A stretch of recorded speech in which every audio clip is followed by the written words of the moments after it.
of discourse.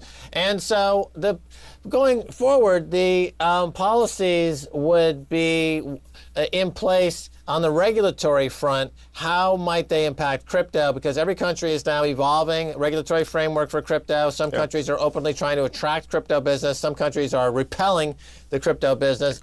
Mexico, to me, given the history of the banking system, would benefit hugely from having a more crypto-based currency and better relations with crypto as just a way. It would be, to me, a left-wing issue, because here the problem is that there have been, some bad actors in the banking sector that have benefited, the richest of the rich. So your view on that? Yeah, unfortunately, as you say, Mexico has had one of the biggest cases of money laundering in the financial system.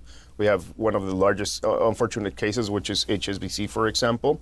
And right now, what happened in the other side, on the fintech side, is that they just passed the fintech law in Mexico at the beginning of the year.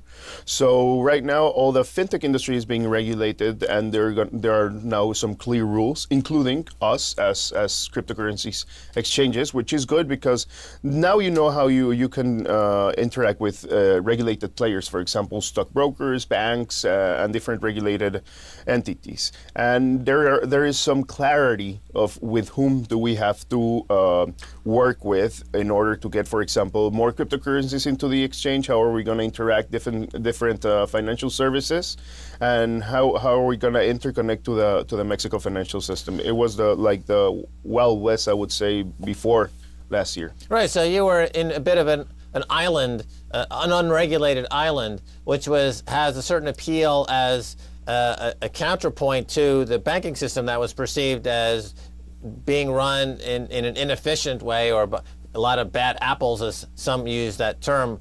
But what you're saying is that to grow the ecosystem at this point, to have some regulations that apply to everyone in the space, it gives you some interoperability between you as the crypto guy and everybody else out there, the banking, insurance, all the other financial products. So to that extent, the regulation is a net plus. Yeah, and also it's a way that you've seen it all over the world in other countries. Fintech has come to give more than dynamic economy, and also bringing new players that probably are, for example, the unbanked, or people that don't have access to credit, or people that do not have access to financial services. So that is also an advantage that we have and other fintechs have, reaching out to these people and bringing into this economy and financial services that they wouldn't have access normally.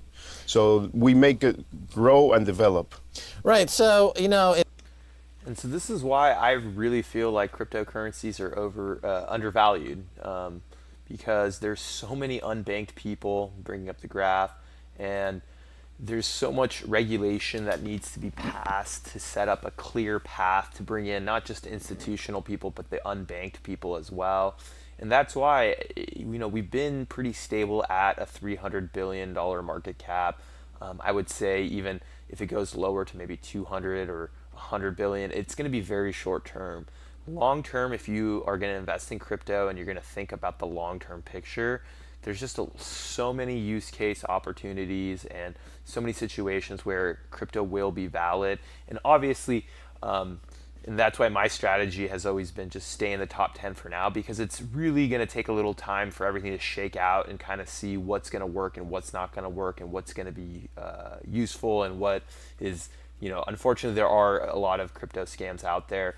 A lot less once you get in the top 10. Even, a coin like Tron that kind of seemed fishy, it's becoming more and more legit. And if they stick to what their rollout plan is on their white paper, I think it's not a bad investment, and continue to watch it. But let's just see how everything goes. But I love sharing content like this from Max Keiser, because when prices go down, people panic, they want to sell, and I feel like just educating yourself and realizing that this is a long-term hold, and if you look to the future, a year from now, 2 years from now, 3 years from now, there's no way the crypto market cap is going to be 300 billion, 500 billion. I highly doubt it. But let me know your thoughts, your opinions, and I will talk to you guys soon.